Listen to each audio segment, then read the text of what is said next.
ជំរាបសួរទៅជនចាស់ថ្មីទាំងអស់គ្នាចាឱកាសពិធីបុណ្យអុំទូកជាងចូលមកដល់ហើយឥឡូវនេះកាប៉ុនក៏បានធ្វើការរៀបនៅប្រម៉ូសិនពិសេសទៅជាមួយចក្រានហ្គាសជប៉ុនដែលយើងមានតម្លៃពិសេសចាប់ពី$99ឡើងទៅដែលមានការប្រម៉ូសិនថែមជូនរហូតដល់8មុខការប្រម៉ូសិននេះគឺពិសេសអត់ដែលមានចាគឺយើងមានជាឈុតជូនតែម្ដង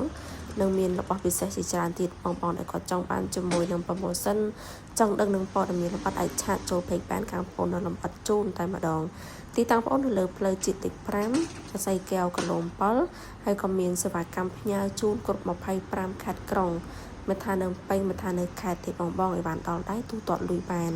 ហើយផ្ដល់ទំនុកចិត្តខាងបងប្អូនបានចក្រានហ្គាសជប៉ុនខាងបងប្អូនគឺមានទាំងប៊ូតុងមូលមានទាំងប៊ូតុងចុចហើយមានច្រើនពណ៌ណាបងចាហើយតម្លៃដូចខ្ញុំបញ្ជាក់ចឹងគឺមានច្រើនតម្លៃ